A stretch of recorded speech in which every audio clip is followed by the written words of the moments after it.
के हाथ धोले, खाना बन गया।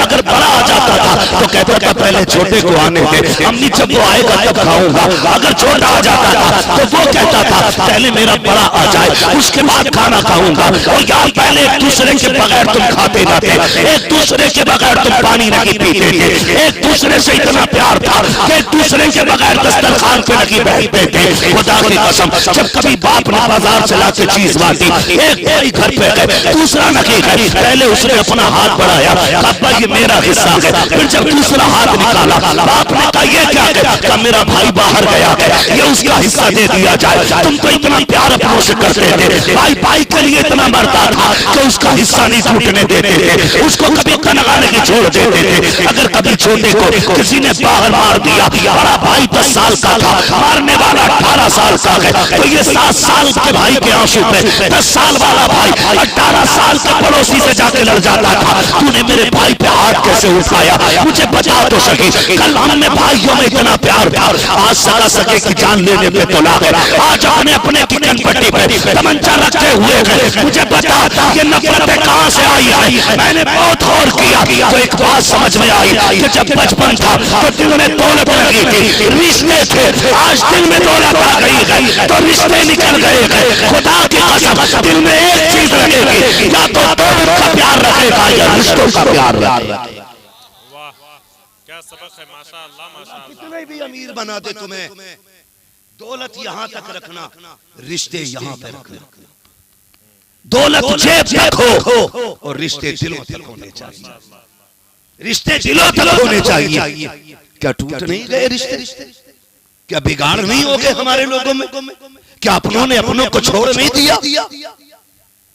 कितनी मिसालें आपको दूं। एक प्रधान बनता है, पूरा खानदान लड़ाता है, जीत जाता है तो सबके लाके मार देता है।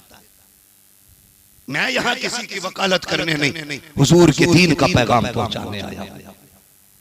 जबकि ये प्रधानी या नेता नगरी 5 साल तक के लिए भीख में मिलने वाले वोटों से बनती है। तुझे उस फाते की कहानी बताऊं जिसे दुनिया मोहम्मदुर रसूलुल्लाह कहती है।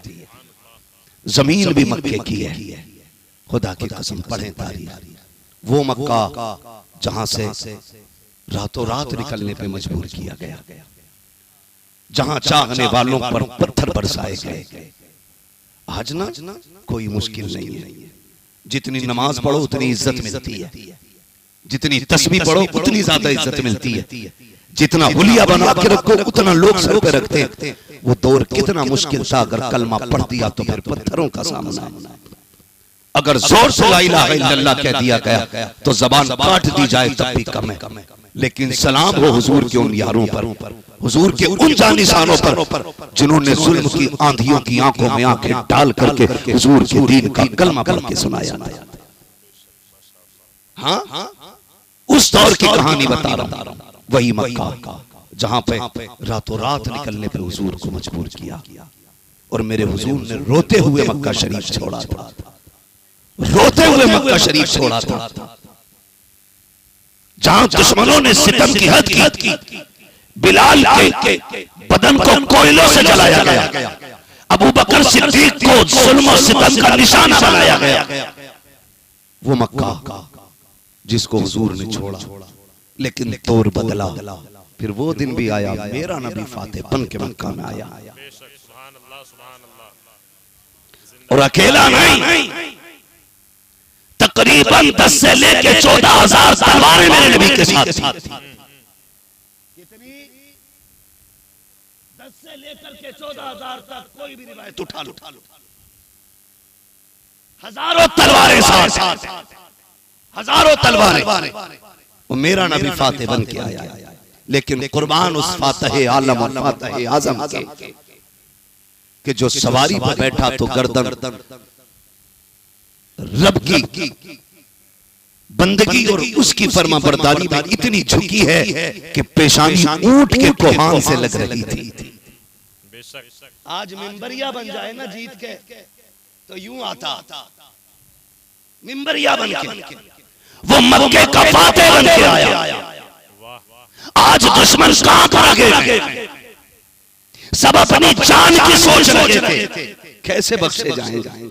आज किन किन के बदले लिए जाएंगे, लेकिन मेरा नबी आया, इतनी गर्दन झुकी है कि पेशानी ऊंट के कोहान पे लग रही है। मक्के शरीफ में आए हैं, दुश्मन थर थर कांप रहे हैं। सरकार मक्का शरीफ में जलवा फरमा हो रहे हैं, फातेह बने हैं। खुदा की कसम तारीख का ये बाप पढ़ के तो देखो, रब के लिए जीना सीखो मुसलमानों, रब के लिए जीना सीखो। फातेह बन के मेरा नबी आया है, दुश्मनों के बीच में खड़ा है, गर्दनें सबकी झुकी है, तफसील से बयान नहीं कर सकता। मेरे आका करीम ने फरमाया था, बताओ क्या उम्मीद रखते हो? सबने कहा था आप करीम इब्ने करीम हैं, आपसे क्या उम्मीद की जा सकती है, आप कर्म ही कर सकते हैं। हमने तो बड़े सितम किए हैं, आज हमें जुल्मों की सजा मिलनी चाहिए, हम तो माफी के काबिल नहीं है। आज आपके रहमो करम पर गए, जो चाहे फैसला कर दे। मेरे नबी ने फरमाया, जाओ आज मैं तुमको वही कहता हूँ जो यूसुफ ने अपने भाइयों से कहा था, ला तकरीबा अलैकुमुल यौम, आज तुमसे कोई बदला नहीं लिया जाएगा। अंतुम तुलाका, जाओ सबके सब आजाद हो। खुदा की कसम आंखें भीग गई, कितने तो दौड़ गए थे, कदम पकड़ के कहा था अब देर न कर, कलमा पढ़ा के हमें भी गुलामी ले ले। जिंदाबाद, नारे तकबीर, नारे रिसालत, जिंदाबाद जिंदाबाद। माशाअल्लाह। भाई सुनो, बात खत्म नहीं हो गई, बात खत्म नहीं हुई। जब ये फैसले हो गए, बातें तो बहुत बड़ी बड़ी हैं, फैसले हो गए, लोग कहने लगे हुजूर मेरे मेहमान नहीं बन जाते। कोई कह रहा था मेरे मेहमान बन जाएं। बड़े बड़े अमीर लाइन में लगे, हुजूर नजरे करम, नजरे करम। मेरे नबी ने सबकी दावतें मुस्तरद की। फरमाया आज मैं अपनी बहन का मेहमान बनूंगा। बहन का मेहमान, बहन कोई अरबपति नहीं है, खरबपति नहीं है। हजरत उम्मे हानी जब कलमा पढ़ा तो शोहर ने भी छोड़ दिया, अपने बच्चों के साथ गुर्बत में जिंदगी गुजार रही है, गुर्बत में गुजार रही है। फरमाती मैं तो घर के अंदर थी, मेरे बच्चे दौड़े दौड़े आए। सुनो जरा, दौलत में बहनों पे गुरूर दिखाने वालों, जरा सी कपड़ों में जरा सा कलफ क्या लग गया, पूरी ताकत और पूरी सफाई की अपने जौहर बहन के दरवाजों पे दिखाने वाले। हम लोग बहन के दरवाजों पे जाते हैं तो उसके पीछे बिछाए बिस्तर पे कपड़ा मार के दिखाते हैं कि तेरा बिस्तर मेरे लायक नहीं है। अगर बहन दस्तरखान पे प्लेटें लगा दे, कहते एक बार और पानी निकाल के इसमें ले आ। क्या साबित करना चाहता है? आज तू दौलत वाला हो गया है, तेरे पास पैसा है। खुदा की कसम रिश्तों के साथ ये नहीं किया जाता है, रिश्ते यूं ही नहीं मिला करते हैं। देख मेरे नबी को, तू क्या गया औकात क्या है, और मेरे नबी को देख। हजरत उम्मे हानी कहती है मैं तो घर के अंदर थी, मेरे बच्चे दौड़े दौड़े आए, आके कहते हैं अम्मी आज हमने उसको मक्के में देखा है, तू जिसकी आंखों की तारीफ करते नहीं थकती है, तू जिसके लबों सार की कहानी बताती है। माँ आज वो आया है मक्के में जिनके बारे में तू कहती है कि वो गर्मी में तेरे घर आके लेटा करते थे और उनकी कोहनियों से बहने वाला पसीना तू अपने शीशी में इकट्ठा करती थी। अम्मी वो आ गए हैं, कहती मैंने कहा किसकी बात करती हो, किसकी बात कर रहे हो? अम्मी वो आए हैं जिन्हें तुम भाई कहा करती हो। हजरत उम्मे हानी कहती है बस इतना सुनना था, खुशी से मेरी आंखों में आंसू आ जाते हैं। इतने में एक बच्चा उछल के कहता है अम्मी बताना आज वो हमारे घर आएंगे कि नहीं आएंगे? ए माँ बता तो सकी, क्या वो हमारे घर आ जाएंगे? अम्मी हम तो बड़े गरीब हैं, बड़े बड़े अमीरों को लाइन में लगे देखा है। अम्मी तूने भाई कहती है, पता क्या वो हमारे घर आएंगे कि नहीं? उम्मे हानी कहती है मैंने इतना सुना, दिल थाम के बैठ गई, क्या जवाब बच्चों को दूं? अगर मैंने कह दिया आएंगे, वो ना आए तो क्या बनेगा? और मैं ये कह दूं नहीं आएंगे, वो आ गए तो फिर बच्चे कहेंगे अम्मा तुझे भरोसा नहीं था। कहती मैं शशो पंच में थी, इतने में मेरे दरवाजे से आवाज आती है कोई घर के अंदर? कहती अभी इससे पहले कि मैं आवाज देती मेरे बच्चों ने आवाज पहुंचानी, अम्मी वो दरवाजे पे आ गए हैं। मुझसे पहले बच्चे दौड़ के दरवाजे पे आके खड़े हो जाते हैं। उम्मे हानी कहती है मेरे बच्चों का आलम ये था, कोई हुजूर के दामन से लिपटा, किसी ने हाथ पकड़ा, कहती कुर्बान जाऊं करीब इब्ने करीम पर, किसी को धक्का नहीं दिया गया, किसी को पीछे नहीं हटाया गया, सरकार सबको प्यार कर रखे हैं। कहती बस फिर क्या था?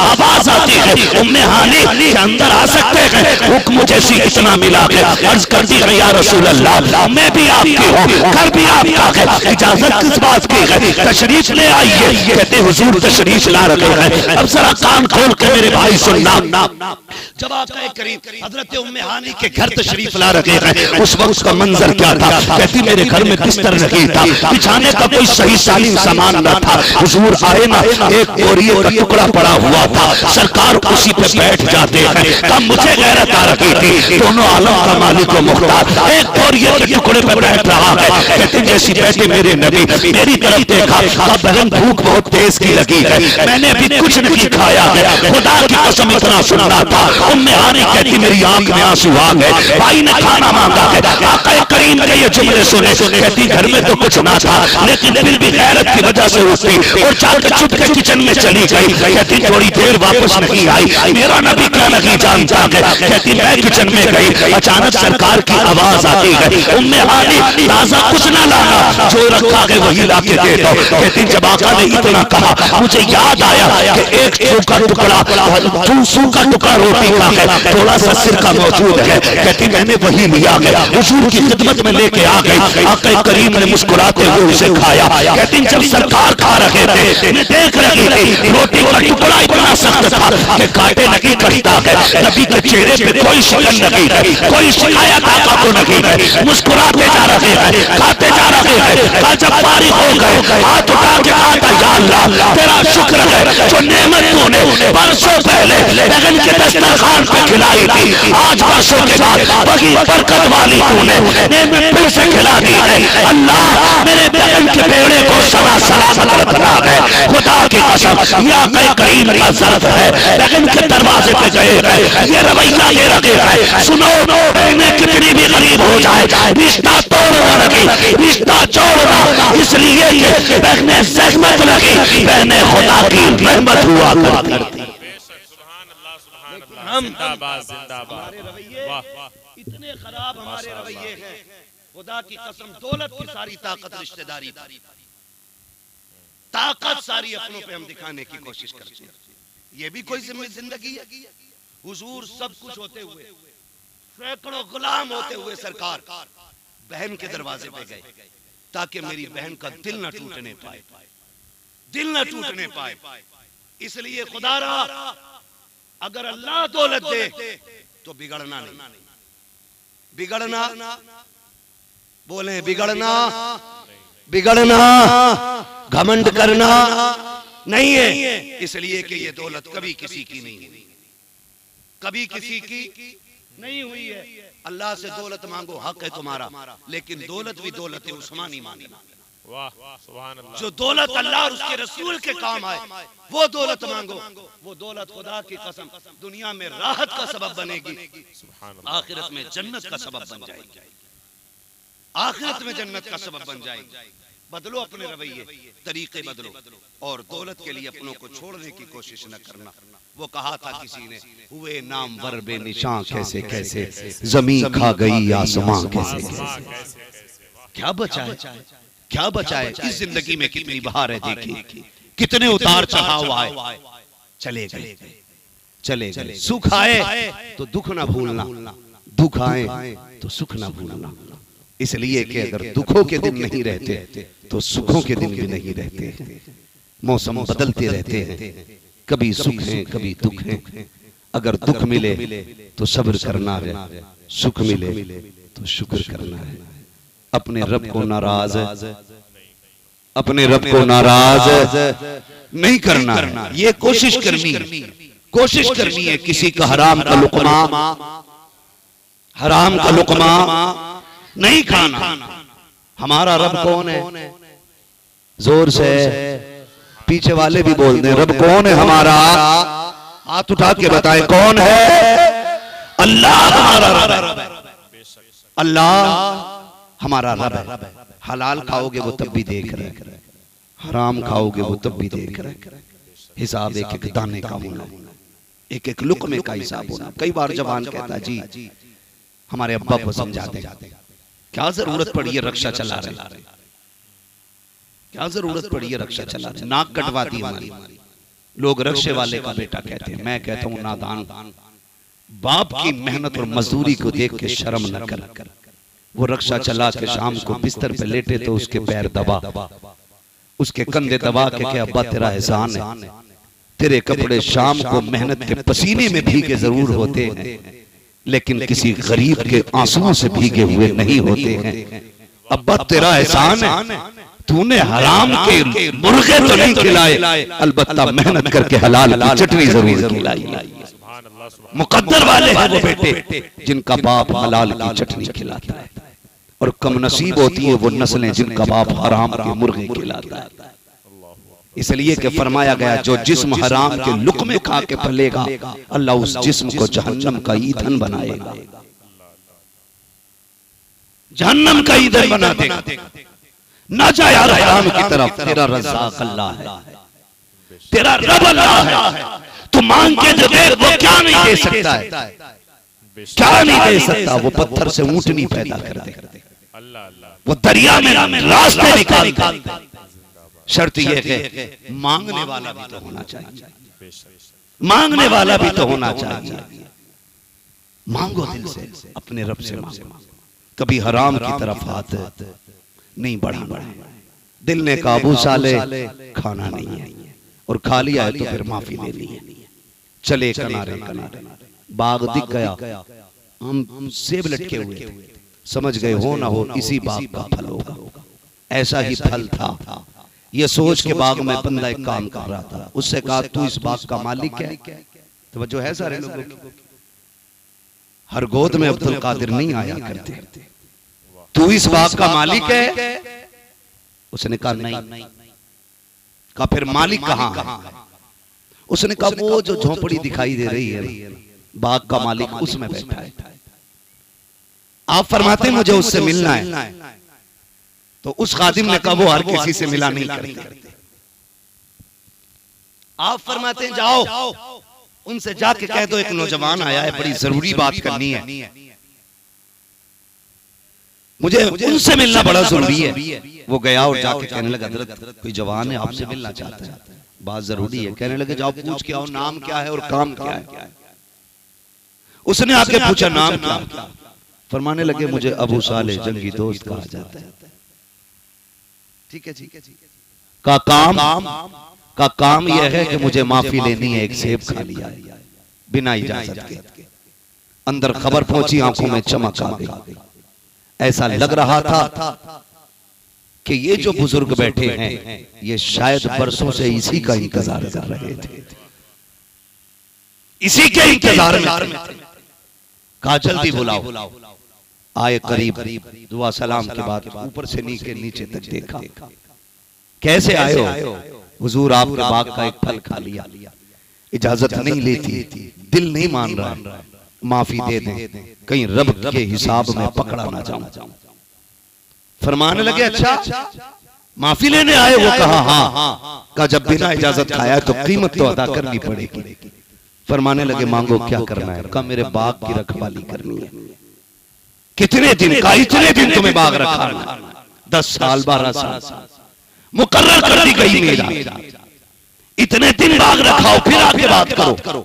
जितने दिन लगे थे कहा माफी मिल जाएगी? कहा हाँ। फिर आपने बाग की रखवाली की, मुकर्रर हो गए दिन, पूरे हो गए, फिर दिन वापस आए। अब माफी का भी इतने दिन और रहो। फिर आए वापस, हुजूर ये दिन भी पूरे हो गए। का बस एक शर्त और रह गई है, ये पूरी कर लो माफी मिल जाएगी। का कौन सी शर्त? का मेरी बेटी से निकाह करना पड़ेगा। जब इतनी बात सुनी कहते हैं ये काम तो हमारे खानदान के बड़े किया करते हैं, हम कैसे कर सकते हैं? कहा नहीं मानते तो माफी नहीं मिलनी है। कहा ठीक है ये शर्त भी मंजूर है। कहते हैं लेकिन सुनो निकाह तो बाद में होगा, पहले पूछ तो लो बेटी कैसी है। कहा कैसी है? आंखों से अंधी है, पैरों से लंगड़ी है, हाथों से लूली, जबान से गूंगी है। इतना सुना पसीना आ गया, जरा सा रंग काला होता है। बेटा बाप से कह देता है तुम्हारी मर्जी से निकाह नहीं करना है, जरा सा रंग सांवला हो। तुम क्या देख करके आए हो? निकाह के वक्त बेटे उठ के भाग जाते हैं और यहाँ जो बात रखी जा रही है, कोई छोटी बात नहीं थी, बड़ी बात कही जा रही है। आंखों से अंधी भी है, हाथों से पकड़ती नहीं है,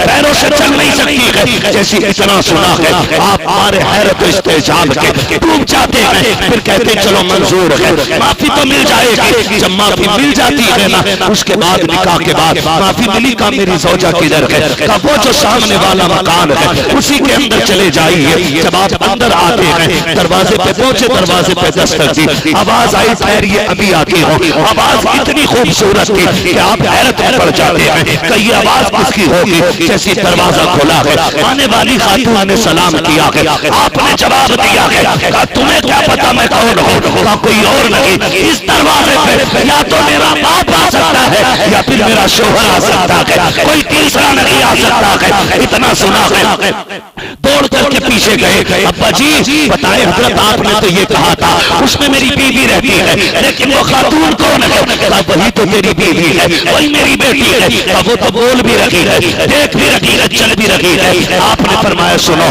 सारी बातें तफसील से बता दी, गुनाह की तरफ देखती रही है इसलिए आंखों से अंधी कहा, गलत बोलती रही है, जबान से गूंगी कहा, नाजायज कामों की तरफ नहीं चलती, पैरों से अपाहिज कहा, ये सारी बातें बता दी। कहते बेटे बिला वजह निकाह नहीं किया है, मैं बहुत परेशान रहता था, बेटी पारसाल है, बुढ़ा कहाँ मिलेगा। किसी दिन मैं सोच रहा था, आवाज आई परेशान मत हो अब्दुल्ला सुमरी, बेटी हमने दी है, बेटा भी हम भेजेंगे, कहाँ मिलेगा, कहाँ बाग में आएगा, उसको आजमा के देख लेना, अगर शर्तों पे खड़ा उतर जाए बेटी उसी के हवाले कर दे। नारे तकबीर, नारे रिसालत, जश्ने गौसुल वरा कॉन्फ्रेंस जिंदाबाद जिंदाबाद। माशाअल्लाह, बेटी उसी के हवाले कर देनी है। कहा तुम्हारा तो बरसों से इंतजार था, निकाह हुआ, अल्लाह ने इस चमन में फिर जो फूल खिलाया उसी फूल को अब्दुल कादिर जिलानी कहा जाता है। सरकारे गौसे पाक, बात बहुत लंबी ना करें, इतनी शान वाले माँ के शिकम में भी वली और आलम अरवाह में भी वली है, आलम अरवाह में भी वली है। बचपन का दौर सबसे अलग सरकारे गौसे पाक का, खेल भी निराली, खेल भी निराली, लोगों की समझ में बात नहीं आती है, लोगों की समझ में बात नहीं आती है। कहने लगे कश्ती वाली बात हमारी समझ में नहीं आती। मैंने कहा मोहर तो बरेली से लग चुकी है, जो डूबी थी कश्ती वो दम में निकाली, तुझे ऐसी कुदरत मिली वो से आजाद। हाँ, जो डूबी थी कश्ती वो दम में निकाली, तुझे ऐसी कुदरत, तुझे ऐसी कुदरत, तुझे ऐसी कुदरत मिली वो से आजाद। कहा समझ में नहीं आती। मैंने कहा समझ, मैं बताने लगा। सरकारे गौसे, एक दिन खेल रहे हैं बच्चों के साथ, घर से थोड़ा फासले पे, लेकिन सरकारे गौसे पाक का खेल भी निराला था। आप कहते थे ला इलाहा, तो बच्चे कहते थे इल्लल्लाह। यही खेल सरकारे गौसे पाक का, बच्चों के साथ खेलते और तस्बीह पढ़ते ला इलाहा। आप भी पढ़ लें ला इलाहा, ला इलाहा।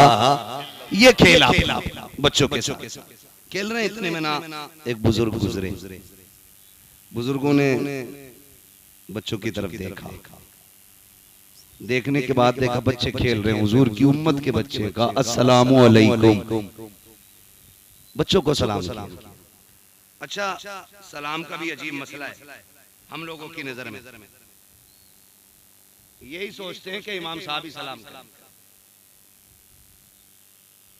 जो मस्जिद में चंदा ज्यादा देता वो सलाम नहीं करेगा, जो मस्जिद का मुतवल्ली है वो सलाम करने तैयार नहीं होगा, जो 5 वक्त का नमाजी है वो सलाम करने तैयार नहीं होगा। अगर सलाम नहीं किया मुखिया की बैठक पे तो इमाम साहब का बिस्तर बंद जाता है। जो सलाम नहीं करते इमाम साहब, भेजो यार, कैसे आदमी नहीं। सलाम वो रहमत है, इसे जितना फैलाओगे उतनी ही बरकतें पाओगे। बड़े को मौका मिल जाए बड़ा सलाम कर ले, छोटे को मौका मिल जाए छोटा सलाम कर ले। ये क्या इंतजार है कि मैं बड़ा हूं मुझे छोटा ही सलाम करे। मैं बैठा हूं, आने वाले ही सलाम करे, खड़ा बैठे हुए कोई सलाम करे, ये जरूरी नहीं।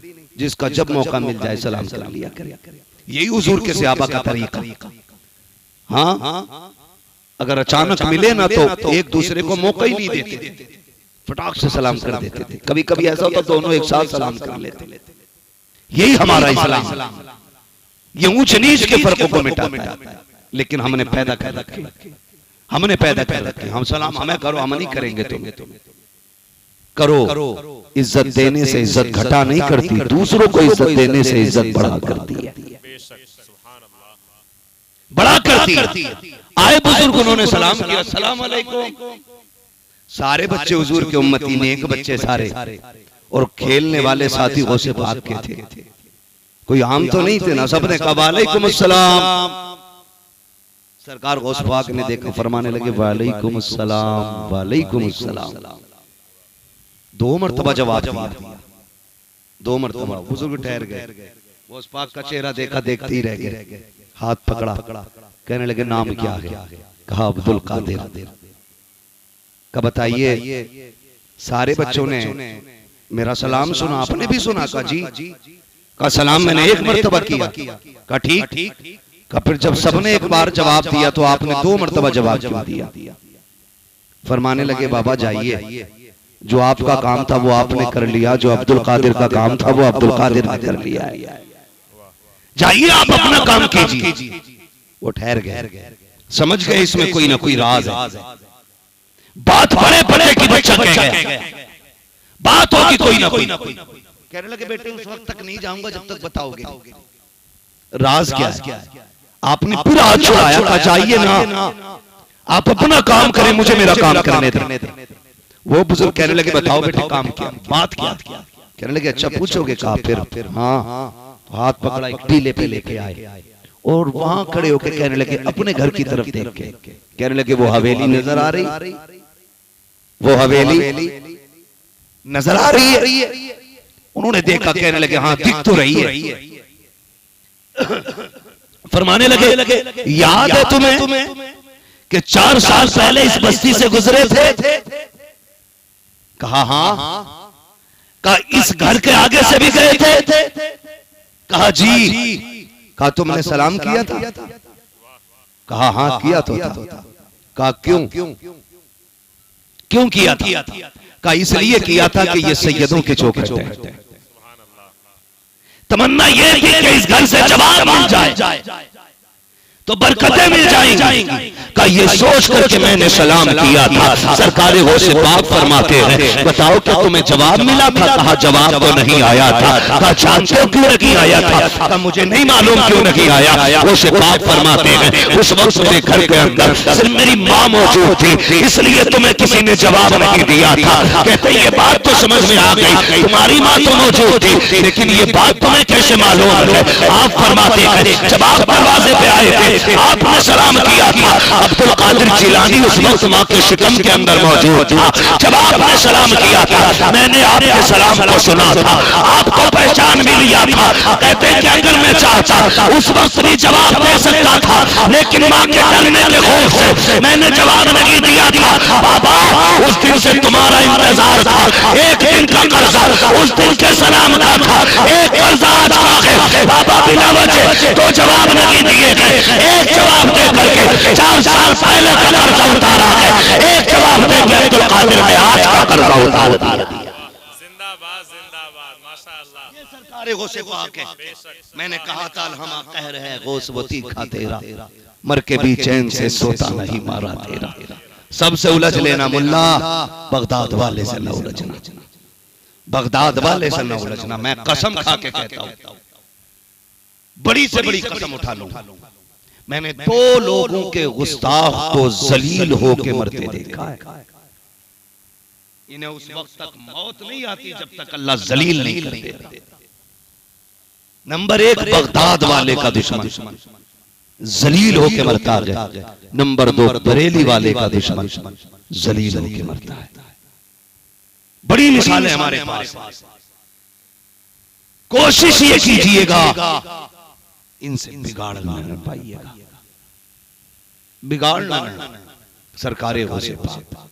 बड़ी पावर के मालिक हैं, बड़ी पावर के मालिक हैं। अभी एक झगड़ा और हमारे मुल्क में चल रहा है। मैं आपको मशवरे के तौर पे कहूं, झगड़ा में खुल के बात करूं ताकि ये फसाद का जनाजा निकल जाए। एक झगड़ा चल रहा है जो सरकार मदारे पाक के हवाले से लोग कहते हैं और सरकार गौस पाक के हवाले से। उन दोनों शख्सियतियों के मामले में ये झगड़ा कि इनमें से बड़ा कौन है छोटा कौन है। मैं कहता हूं ये फैसला वो करे जो इन दोनों से बड़ा हो, जो दोनों के रुतबे नाप सकता हो। हमारी नजर में तो मकनपुर वाला बाबा भी अल्लाह वाला है और बगदाद वाला भी अल्लाह वाला है, मगर या